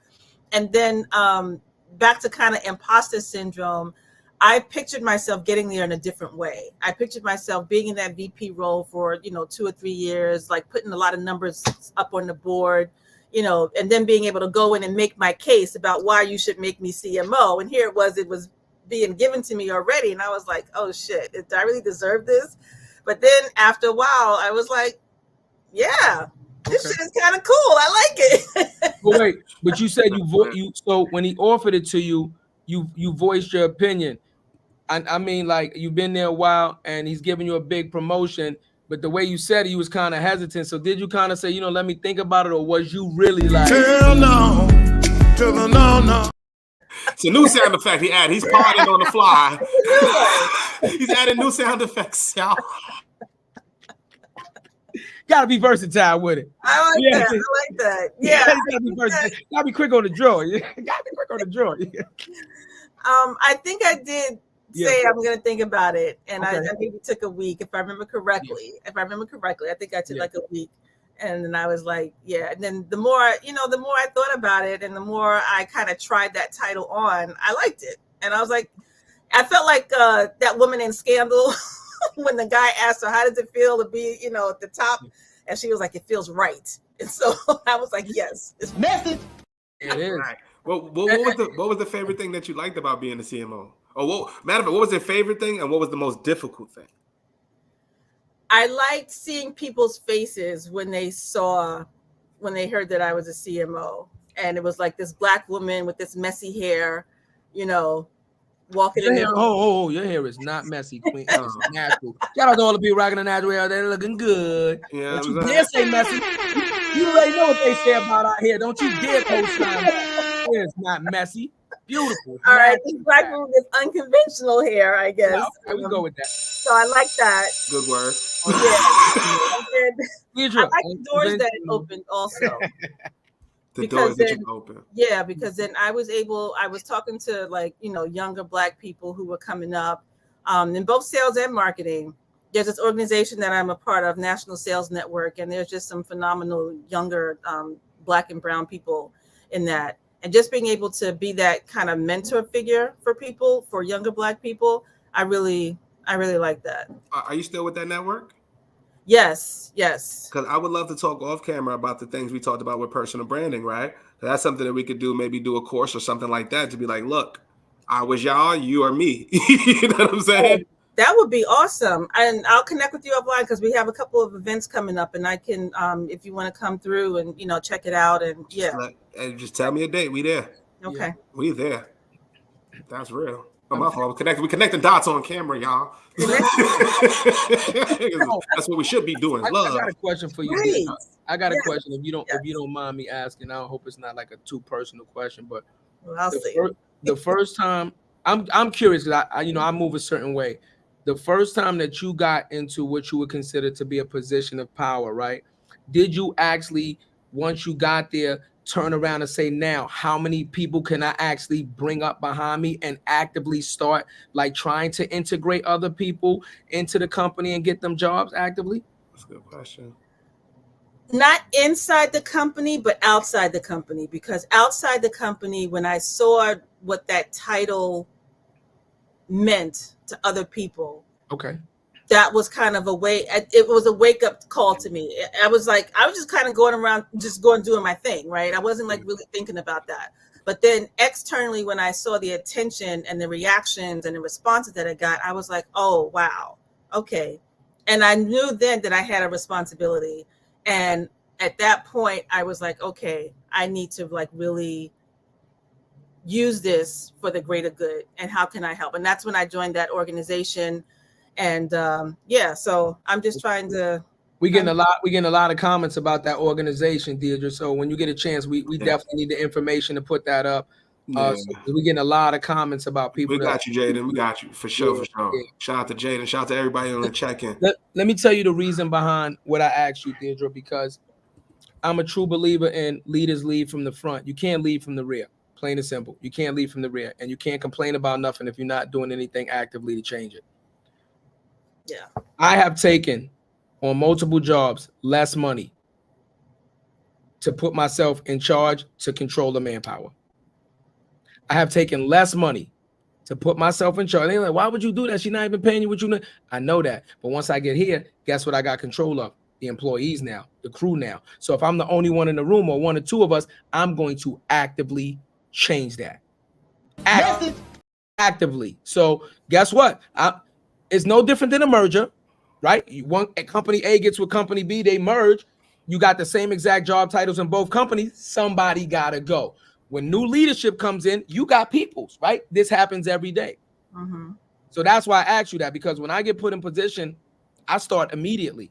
I'm looking at this. Who need a job? Who need that? And I might not bring them all in, but I have to. But it's also a delicate balance, especially in tech, doubt because our numbers are so low. It's like you can't be deliberate, but there's a way to do it. It's not what you do, it's how you do it. Would you agree with that, Deidre? I do it directly. What's the purpose of having the title if you want?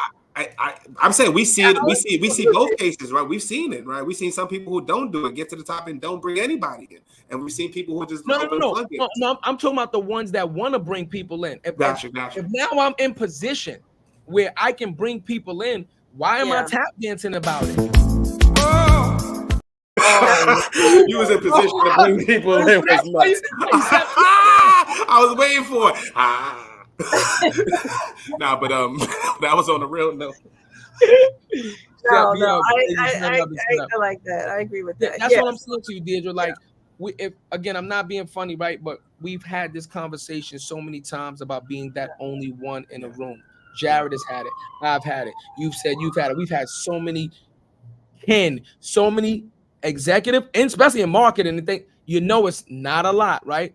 But why is it not a lot? Because are you securing your lineage? Are you securing your successor? One of the first things you should do as a leader in any role is pick a successor.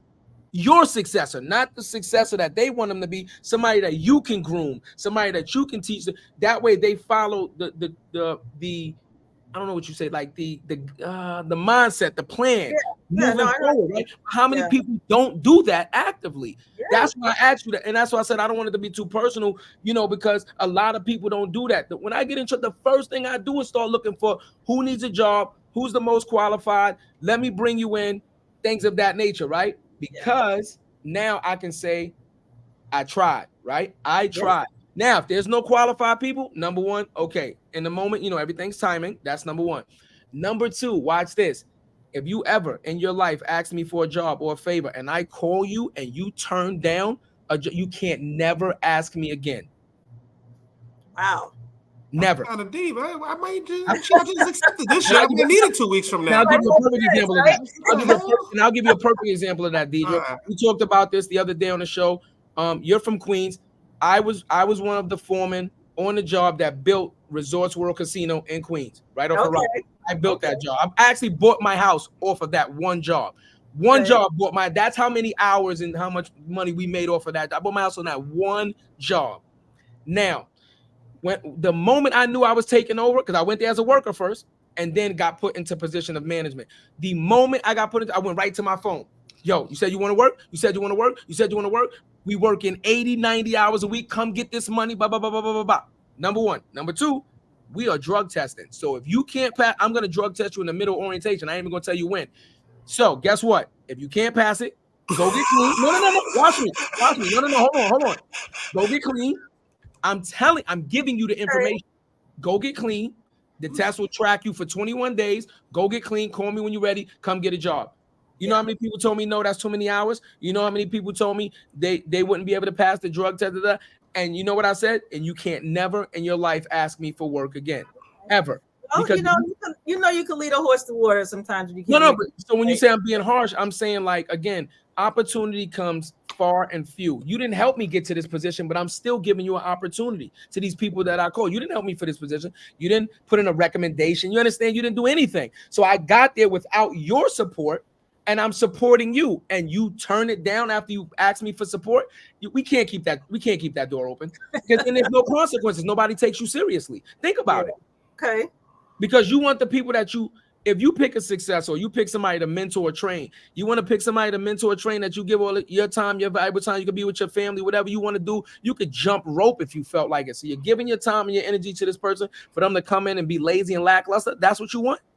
Or you want them to come in and show and do more and make you look beyond as they should.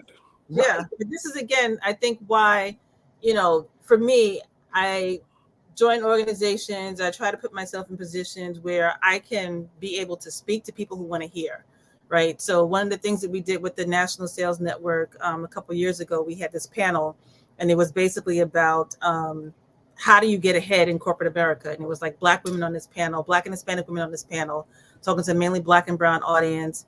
And a lot of stuff that I talked about was decoding corporate America language, right? What does it mean when they say this? It really means that. And how do you prepare yourself for that? And how do you respond to that? So one of the ways that I'm doing that is I'm talking to people who want to listen. So that's so real. We got to connect. You remind me exactly what you said, what John Graham said. I'm going to send you the clip after the show. But he said 80% of Black Americans, right, don't even understand. He said there's a 20% that of the English language that's specifically for people in power. And if you don't know it, you wasn't put up on game. You don't know the vernacular. You would just not know. It's not shit they teach in schools. You have to be there. You have to know it. And like the way he articulated, I'm going to send you that clip, is exactly what you're saying, right? You don't know what you don't know. Almost to the T, yeah. Absolutely. Like, which is real. Yeah. Crazy. Crazy. But then now I'm curious then what does the mountaintop look like for you then, sis? Because you've got you're very experienced in your career. You've done amazing things in your career. What is one thing that's on the mountaintop that you're achieving, you're striving for, just out of curiosity?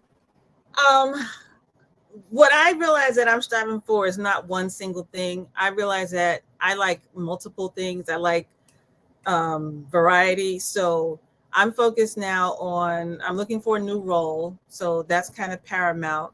But also I'm looking for being able to build this sphere of influence. So I'm working with a couple different organizations and trying to get people in. I'm doing a lot more talking and appearances. So like between now and into April, I think I'm on like 4 or 5 different like shows, going on podcasts out. And then the third thing that I'm trying to do is I'm trying to build just another line of business, either working with this wine company or building an app. So those are like my 3 areas that I'm working on. It's building an audience through marketing and through talking about things with marketing, finding another, like senior marketing role, and then, building that multiple stream of income through like another, like an app or something. So I'm trying to work on those 3 things. Well, we hiring an OTB digital. We can use an advisor. When there's a part 2 of this interview, we're gonna have to get all her attributes and prioritize them shits like a resume. Okay, listen, we can't do a 3-page resume, Deidre. Pick the second one. She about to add 17 more goddamn titles. We're gonna be for 15 minutes. But she also, we'll have to hit him with a. We gotta pay some bills. We'll be right back. She's also an author. Well, she has an e-bike company now. She's about to run the 2027 marathon down New York City. You know what I'm saying? Like she's a partner at Smoothie King. Go get your partner at Smoothie King is nuts. That's raised a lot of money in Smoothie King. Shout out to y'all. Send us a check for saying the name, please. A lot of our frustration comes from the same place, is exclusion, from not being in those rooms, from not being at that's where a lot of our just pain as just Black and brown people come from. Message. It's the exclusion factor, right? What we're talking about right now. Yeah. And that's why, I asked you that question, and that's why I told you how I move, because until we are willing to sacrifice a little bit of our prosperity for somebody else, I feel like you understand? I'm not saying every time, but if we don't get into that mindset of once I get there, reach back, then what we turn into is gatekeepers. We turn into gatekeepers. We get there, we screaming, yelling, scratching, clawing, say, it ain't enough of us. It ain't enough of us. It ain't enough of us. And then we get in the door, we get in the building, we sit at the table, and then we go, that's enough. Then close the door. We still got the door. That was chilly in here. That's what I'm talking about, right? But sometimes, again, that's at a detriment to our progress. But if we don't look at it as a cultural problem instead of just like a personal problem, we will never progress this situation. Never. Yeah, it just will never happen. I agree. Because here's the thing, right? Guess what still exists that nobody really talks about? Nepotism. And that's not even a word that's even said really anymore. But when we're talking about all of these companies, Succession, all of these companies with, manage their cousin, their brother, they nepotism. But you know what the new nepotism is, or at least the nepotism in corporate America is the network. So when Jared's talking about, posting on a regular basis and people are coming to him that he hasn't had any conversations with, you in that case, in that scenario, you got to build your network. And I think that's what we need to teach each other how to do also, is how do you build a network and how do you build a strong network? So your mic, cuzzo. It's not, you can hear me? Now we can hear you. Oh, I'm like shit. I said also how to maintain your network. Right. That's something that a lot of people, when to make the ask of what is the right ask. Right. I think that's just as powerful as any, as far as the relationships. And we're blessed. Queen, like we've had some amazing people, from the chairman of the Nationals. We've had Dr. Knowles on, and those are relations that we value, right? But then coming from us, what do you ask? We don't ask anybody for anything. We're just gonna be honest with you. We don't, and that's a problem. Well, the first thing you got to give, right? That's the first thing of networking, is you got to give, and you have to give without asking, and otherwise that makes it transactional. But in giving, I believe in karma, and I think that karma is a part of networking. And you giving, eventually you will get, but you have to go into it from a spirit of generosity. Message. Sorry, that was the wrong one. You got to get the baby. You got to get the baby one. Yeah. You got to get the baby for that. We talk about that all the time. Facts. Building the relationship. Yes. Here's the thing, right? As human beings, we all want something from. Like, don't fool yourself. You have to like somebody that want to be there for you. It's something about them that has to. You got to want to interact with them, because it's only so long you can facade. You know what I mean? Facts. So, you when you make these connections, everybody know eventually, if they understand what your background is, the ask is going to come eventually. So, like Jared said, the key point is just when to ask it. But a lot of the times, it's a double-edged sword. Say you don't ask it, right? You build a relationship, and then they ask you, and you like, bet, I'm ready. But guess what now? Your ask and their ask is completely different, right? What they ask you to do, you can't provide. What you would have asked them to do, they can provide, but because they asked you first, now you feel obligated to do what they asked you. You see? That happens on a regular basis. Shit like that happens. Yeah, I'm telling you. It happens on a regular basis, right? That's number one. Yeah. See, but we just keep it real. Go ahead. Well, number two, there's one more. Go ahead. You end up building a personal relationship, but if you actually build a true personal relationship, then personal means leave the business alone. If that person is a C-suite individual, or a successful business, or a successful person, they've been talking about business all fucking day. So now if you're making this personal connection when I'm with you, I don't want to talk business.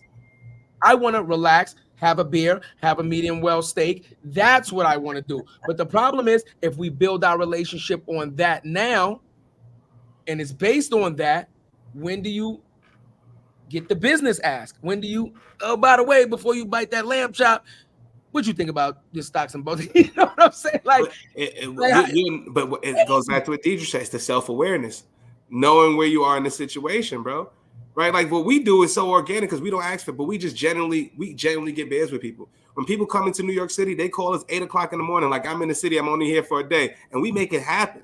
We brought people to the Bronx. We walk people through the Bronx. You want to see Fat Joe? You want a haircut, bro? You need anything? You're good. If you need anything, you text us.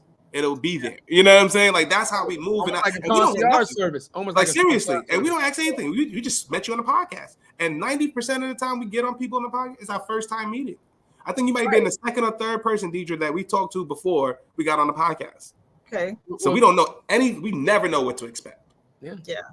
Which is crazy. Crazy. It's insane.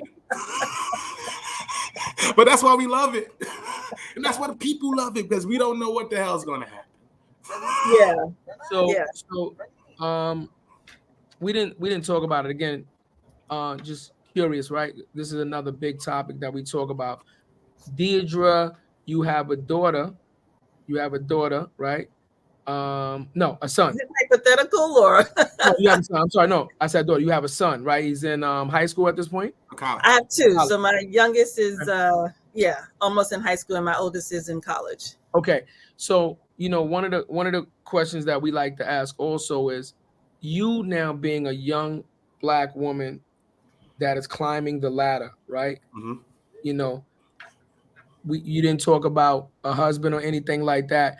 How is that impacting your family? Like, what is your support system like to allow you to, do what you need to do, with the understanding that when you come home, the children are safe, and then you can get back to motherhood? What has that experience been like for you? Well, I am divorced, so I did have that. Well, let me not say that. Anyway, I'm divorced. Let's leave it at that. Yeah, no. But I do have a support system. Okay. That's real. Okay. I appreciate transparency. That's what we need to get. This is real. But that not, especially now in this day and age, is more relevant. See, back in the day was the man works, he's out the home. When he comes home, what does that look like? But now with so many more Black women, brown women in general saying, I'm not staying home. I'm not staying home no more. I'm going to get the job. I'm going to get the career.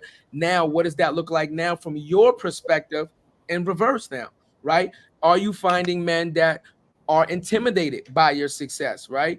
And intimidated at not only are you successful, but you're a mother and you're experienced now. It's like, what can I give you? What can I give you? Anything new? You've done so many things. What am I? You understand? Are you experiencing that? Is it difficult now if you're looking at dating like these? What does that look like in the family dynamic of having children that are grown? And you now were married. This is a conversation that we gotta have. Yeah, because we have because our main goal is the Black family. It's the Black family. And Black community. I like that. Because I think that is crucial. So I'm not dating, but I have thought about what do I want, like when I do decide to start dating, what do I want and what can I give? Right. So I don't just think about what I want. I think about what is it that I can bring to the table. And that's why I think that's one of the reasons why I'm not dating right now, because I have so many other things that I'm focused on trying to do and trying to build. And I'm not looking to dilute that attention into, a new partner. Also, as far as I'm concerned, I have 2 boys, and they are, I think that anybody that I may bring into my life, that's going to be something to navigate, right? How do we do that? How do we do that? What does that look like? How do we integrate whatever? We got a routine and a plan already. What does that look like? So, so that's how I look at it. I look at what am I bringing to the table?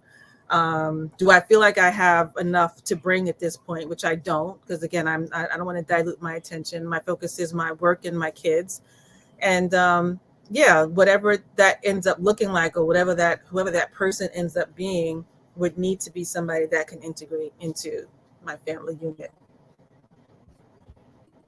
Jerry, okay, I thought you froze. Oh no! I'm like, that was real. I couldn't even. I thought you were gonna hit it with the meow. No. That was very real. We have these conversations because if you're only used to everybody having a 9 to 5, right? Like a basic job, working for the city, state, or something, just 9 to 5. 9 times out of 10, because the poverty level where we live, the economics is so low, people are used to being around each other in a certain capacity, right? A certain capacity. But as you start to climb the ladder, your job now pulls you away from home more and more and more. It's already a statistic about successful men, CEOs and stuff like that, that most of them, if they're married, their divorce rate is crazy. Jeff Bezos divorced, this one divorced, that. Well, it can't be so much of a lie, right? Because work just, not saying they don't do other things, but the biggest thing is they're saying work pulls you away from the house so much. You dedicate your life so much to work that you neglect your family. Yeah. And not only the wife, but a lot of children. Too, though. Not only just work, there's a lot of different variables that come with that power that can break up a relationship. No, but I'm just saying, like, the fact of you not being in the house, right? You not being in the house. I forgot who said it. We just had a guest on the show, and one of the biggest topics that he talked about again was marriage, right? Marriage, like, Black and brown people understanding what a true union should be and getting back to that, so that it's less baby daddies, right?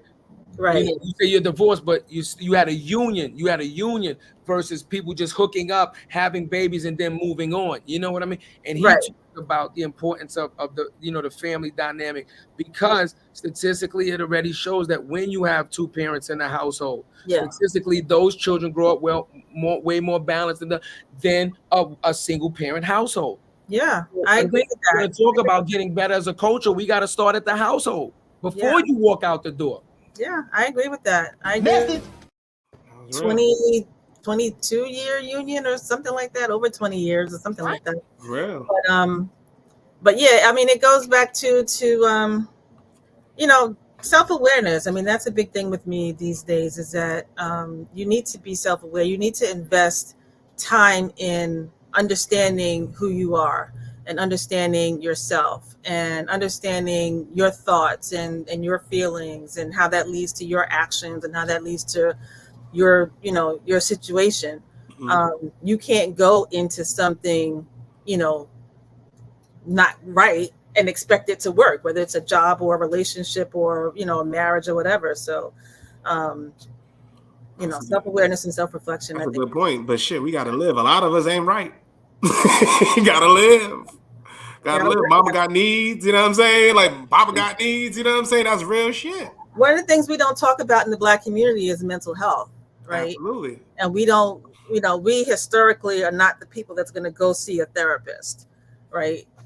But sometimes you need to talk shit out with somebody, and it's not just talking it out with your friends, right? You need to have some of those tools that a professional therapist can offer to you and help you with. And it shouldn't be a black mark. It shouldn't be like a bad thing. It should be like a badge of honor. Like, hey, you know what? I realize I need some help with this, and I'm going to get some help. I'm not going to carry this shit around with me. It should be looking like going to the gym, bettering myself. But I think that stigma is going down now. I hope so. I hope so. Yeah. Yeah, it's going down. What happened? What? Yeah. I didn't know if you was gonna go that route, so I did it. It could have went either way. I'm sitting there like, what is it? I'm just saying. Let's just put it this way, right? You could want something to happen, like rule or something, but when does it happen? Once a lot of people start experiencing, right? I put it the nice way, right? Yeah, the statistic is going down because the visibility of mental health and how it's affecting society. See, before the internet, it wasn't so visible. Now with Facebook, everybody world star. Now you're starting to see what mental health is truly doing to the community. And once now the masses are seeing it, they're reacting to it. Power in the numbers. That's why it's going down now, because now it's like, oh, this is what's really happened. This is, we need to get help. Right. That's why it's happening now. You know what I mean? Like, if that's what it took, then that's good, because mental health, right? Some tragedies came from people that were mentally ill. You understand what I'm talking about? You know what I mean? Yeah. I read about this woman in the Midwest, I think, early 30s. She was just sentenced to life in prison because she had left her toddler alone for like a week or something. I just forwarded that article to somebody else. I know the exact article you was talking about. Yeah, absolutely insane. Absolutely insane. It's insane, but I think we need to look at each other with a little compassion too, because on the surface, that is insane. I mean, she went to Puerto Rico or something and someplace else, and I think that's the article right there. See it? Yes. And then that's the baby here. Yes. Yeah, I just sent it to somebody. Yeah. That's exactly what you was talking about. Yeah. What she said was that, and evidently she was on some medication or something, and I just look at people with a little bit more compassion, I think, than I had before. What is that? Postpartum. I know the baby's a little older, but postpartum is a bitch.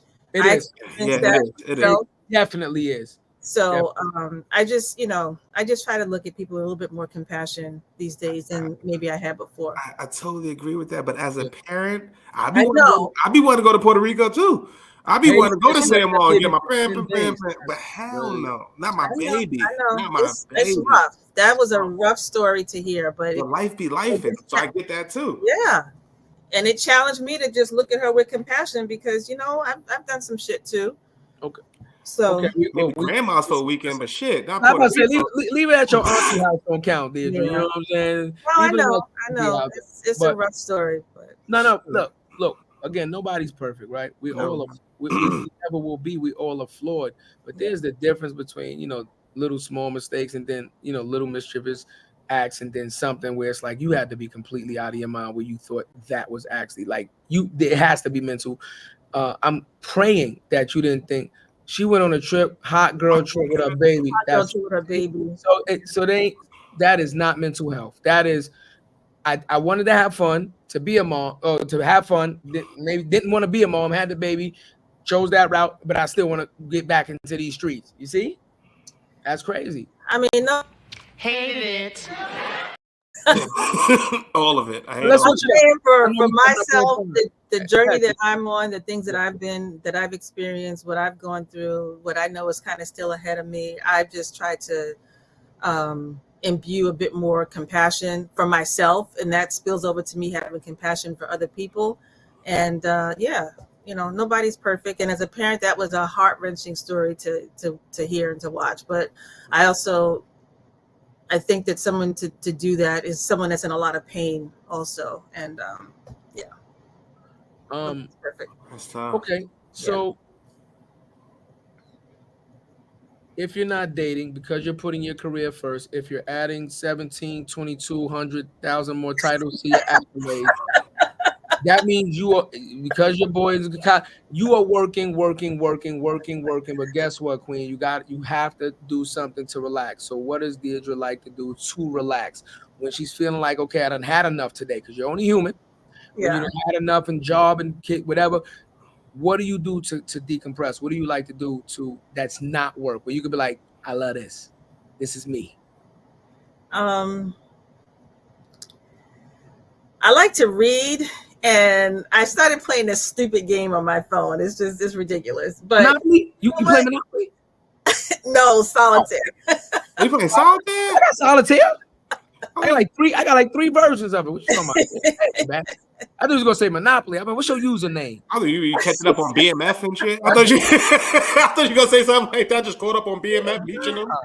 No, I'm pretty boring. I like to read. I just like to, I like candles at night, and I just like to relax and just self-reflect and just exhale. And it's like, okay, all right, today wasn't perfect, but tomorrow will be another day. So I just like to build myself up. I'm pretty boring. Like, I don't really have a lot of other stuff going on. Get your studio, we can get your podcast, some ball. She said, I really just be sitting in the chair like, you want to watch TV? Nah, I just want to stay here. I just want to video. Nah, you want something to drink? Nah, I just really just want to stay here. I'm cool. I'm just relaxing. I'm very visual, so I like to look around and see my candles lit and stuff, and like I have a nice view. Like I can see the city from my apartment window, and He's zoning some side that sweet ass taboo. I can see that too. I can just see dirt down. Yeah, my music, like my candles, and I ain't mad at that. What kind of music you play? You like this music? We have a reason to pray. Let your feet speak for you. And right now, my feet got I can't. That's the Lord's music right there. That's it. Lord Jesus. Testimony. The testimony music right there. But this was real. Yeah, no, I loved it. I absolutely loved it, man. It was a great conversation, Queen. Like, yeah. This is why I was telling you, sis, like 2 hours because just like that. You know what I'm saying? We end up talking and we just go on topics, and it's still so much that we haven't covered because you're a multifaceted individual.